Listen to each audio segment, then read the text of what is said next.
Hello friends, नमस्कार. आस्वाद मनांचा art and क्राफ्टमध्ये तुम्हा सर्वांचं पुन्हा एकदा मनपूर्वक स्वागत.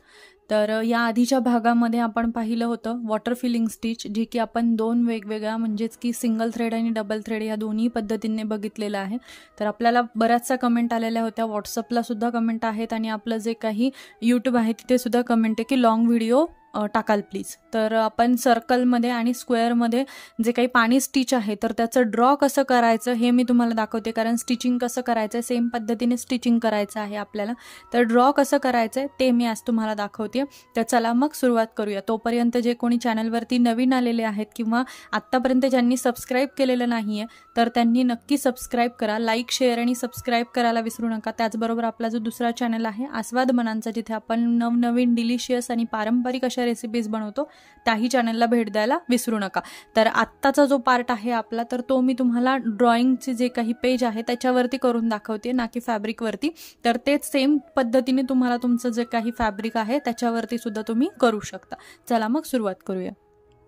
तर आता जसं तुम्हाला माहिती आहे की आपण काही इन्स्ट्रुमेंट्स यूज करतो, जसे की सर्कल काढण्यासाठी अशा पद्धतीची स्केल यूज करतो, किंवा मग जर का तुम्हाला जर का सर्कल बनवून किंवा तुम्हाला जे काही ड्रॉइंग शीट असेल त्याच्यावरती ड्रॉ करून मग तुम्हाला जर का ते प्रिंट करायचं असेल किंवा ट्रेस करायचं असेल तर त्यासाठी तुम्ही जे काही कागद आहे त्याच्यावरती सुद्धा करू शकता.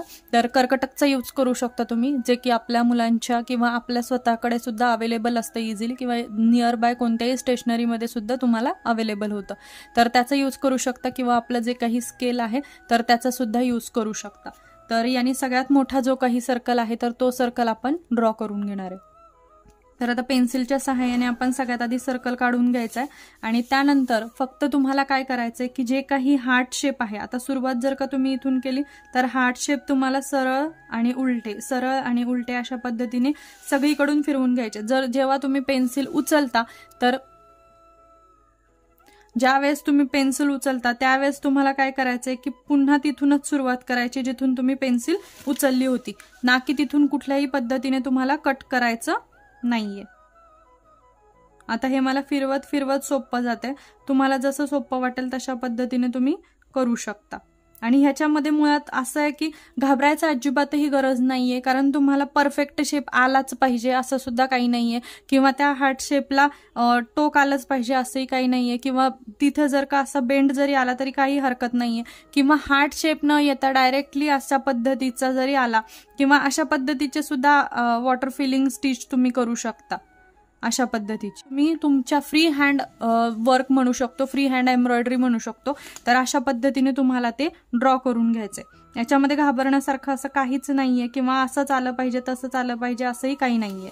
फक्त तुम्हाला ते ज्या वेळेस तुम्ही त्या कपड्यावरती काढताय तर त्यावेळेस ते परफेक्ट आलं पाहिजे एवढं. पण याचा अर्थ असा नाही की तुम्ही अशा पद्धतीचे ड्रॉइंग कराल, कारण अशा पद्धतीमध्ये तुमचा शार्पनेस अजिबातही दिसत नाहीये. म्हणजेच की तुमचं जे काही पाणी स्टिच आहेत हे एकदम इक्वल दिसेल आणि हे बाकीचं जे काही आहे ते एकदम खराब दिसेल. तर त्यासाठी तुमचे जे काही सुरुवात तुम्ही जी केलेली आहे अशा पद्धतीने जर का करणार असाल, म्हणजेच की अशा पद्धतीने, तर अशाच पद्धतीने तुम्हाला ते ड्रॉ करत राहायचंय. अशा पद्धतीने. तर अशा पद्धतीने करताना तुम्हाला अशाच पद्धतीने घ्यावं लागेल. आणि ज्यावेळेस तुम्ही क्रिस क्रॉस हार्ट काढताय त्यावेळेस तुम्हाला हार्ट शेपमध्येच घ्यायचंय. पण त्याच्यामध्ये थोडंफार 19-20 चालतं, बट पूर्णपणे खराब नकोय. तर मग हे स्क्वेअरमध्ये सुद्धा सेम पद्धतीने तुम्हाला जसा स्क्वेअर असेल, आता हा समजा आपला स्क्वेअर आहे तर स्क्वेअरमध्ये तशाच पद्धतीने फिरवायचंय तुम्हाला हार्ट शेप.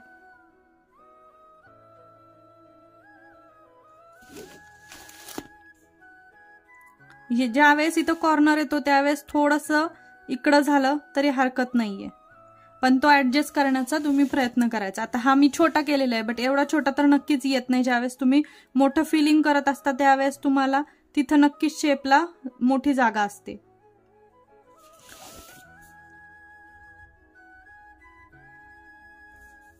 अशा पद्धतीने. आणि तेच सर्कलमध्ये सुद्धा अशा पद्धतीने. तर मग हा व्हिडिओ कसा वाटला कळवायला विसरू नका. काही शंका असेल कमेंट करायला विसरू नका. लाईक, शेअर, सबस्क्राईब करा. चला मग पुन्हा भेटूयात पुढच्या भागामध्ये. तोपर्यंत धन्यवाद.